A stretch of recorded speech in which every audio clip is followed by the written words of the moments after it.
बिहार में विधानसभा चुनाव के दौरान बार बार महाराष्ट्र का जिक्र सामने आ रहा है। जिस तरह बीजेपी ने एकनाथ शिंदे से सीएम पद छीन लिया, उसकी चर्चा गरमाई हुई है और अब खबर आ रही है कि बीजेपी शिंदे से उनकी पार्टी भी छीनने की तैयारी में है।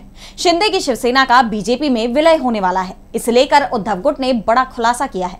तो क्या खत्म हो जाएगी शिंदे की पार्टी? जानने के लिए देखिए ये रिपोर्ट। महाराष्ट्र में बड़ा सियासी तूफान खड़ा हो गया है। एकनाथ शिंदे के हाथ से पहले ही सीएम पद जा चुका है और अब उनकी पार्टी भी फिसलती दिखाई दे रही है।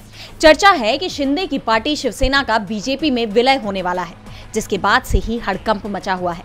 दरअसल शिवसेना यूबीटी सांसद संजय राउत ने दावा किया कि मोदी और अमित शाह ने एकनाथ शिंदे को आदेश दिया है कि नगर निगम चुनाव के बाद उन्हें अपनी पार्टी का बीजेपी में विलय करना होगा। जब जब शिवसेना पार्टी और चुनाव चिन्ह का सुप्रीम कोर्ट में चल रहे मामले की सुनवाई की तारीख नजदीक आती है, तब तब शिंदे डर की वजह से अमित शाह और मोदी से मुलाकात करते हैं। शिंदे को पता है कि कोर्ट में उनका मुद्दा नहीं टिक पाएगा, पार्टी और चुनाव चिन्ह उन्हें नहीं मिलेगा। संजय राउत ने बीते दिन शिंदे के दिल्ली दौरे को लेकर ये बयान दिया है, जिसके बाद से बवाल मच गया है। उनका कहना है कि अब शिंदे कमजोर पड़ गए हैं और इसलिए वो दिल्ली से मदद की गुहार लगा रहे हैं।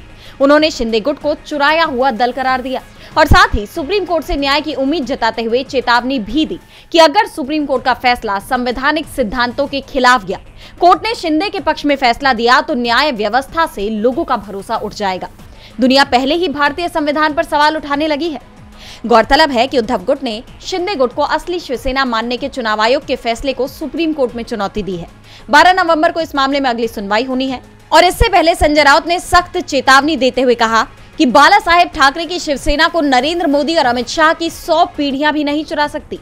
अब देखना यह होगा कि कोर्ट क्या फैसला सुनाता है और क्या वाकई में शिंदे गुट का बीजेपी में विलय होने वाला है। डीवी लाइव की रिपोर्ट।